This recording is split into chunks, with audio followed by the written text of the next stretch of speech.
गुना राघोगढ़ केंद्रीय मंत्री ज्योतिरादित्य सिंधिया के लगातार रोड शो व जनसभाओं का दौर जारी है। भाजपा जिला मीडिया प्रभारी विकास जैन नखराली ने बताया कि केंद्रीय मंत्री ज्योतिरादित्य सिंधिया मंगलवार को राघोगढ़ विधानसभा से भाजपा प्रत्याशी हिरेन सिंह बंटी बना के पक्ष में जामनेर में विशाल जनसभा को संबोधित किया और भाजपा प्रत्याशी को जिताने वोट मांगा। उन्होंने सर्वप्रथम राघोगढ़ से अपने सिंधिया परिवार के रिश्तों के बारे में बताया और इस मौके पर भाजपा जिलाध्यक्ष धर्मेंद्र सिंह सिकरवार ने भी संबोधित कर केंद्र व प्रदेश सरकार की जनकल्याणकारी योजनाओं की चर्चा की।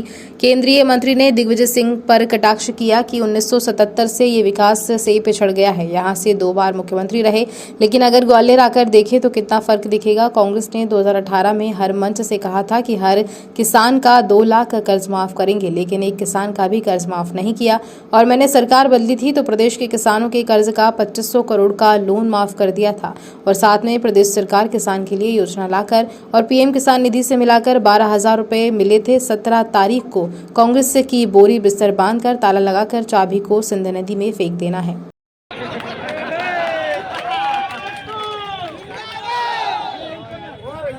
राघोगढ़ और जामनेर क्षेत्र को अमिताभ बच्चन की सीरियल देखा है ना, कौन बनेगा करोड़पति। उस सीरियल लॉक किया जाए। 1977 से राघोगढ़ को एक परिवार ने लॉक करके रखा है। आज चाबी ये जोड़ी लेके आई है। अब आपके ऊपर निर्भर है, ताला खोलोगे खोलोगे।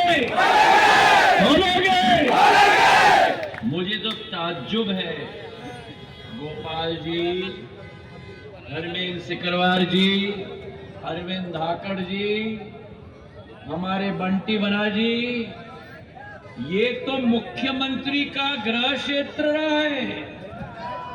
इस जामनेर में सड़कों का हाल देखो।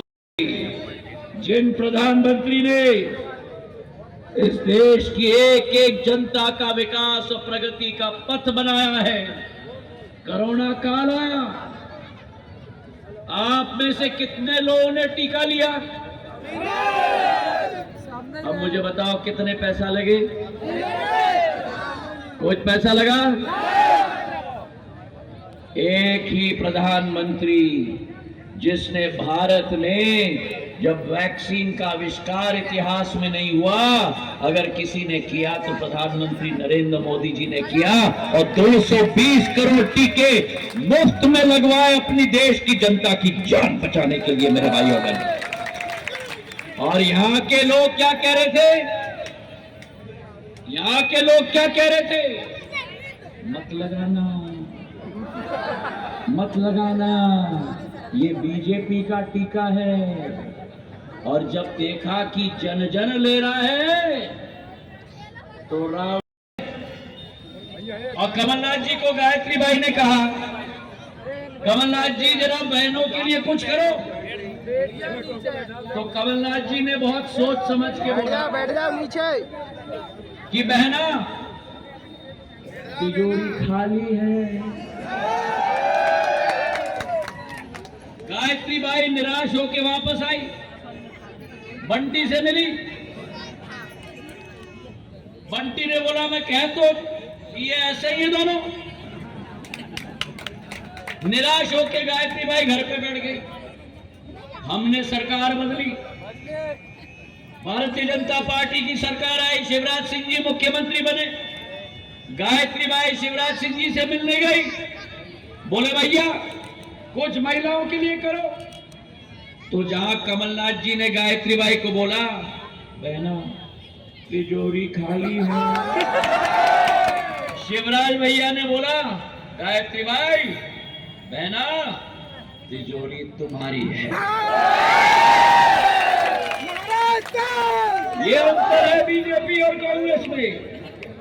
कांग्रेस के साथ जनता का विकास और प्रगति का, मेरे भाइयों बहनों, एक तरफ आपके पास धोखा ही धोखा है, धोखा ही धोखा है, समझ गए? समझ गए? अगर ऐसे ही रहे जैसे सन 1977 से रहे हो तो धोखा ही धोखा है, और अगर इनको आशीर्वाद दिया तो मौका ही मौका है। धोखा ही धोखा और अरे जोर से बोलो, और मौका ही मौका। एक तरफ शून्य की सरकार है कांग्रेस की, एक तरफ शून्य की सरकार है, दूसरे तरफ कमल के फूल का पुण्य की सरकार है। एक तरफ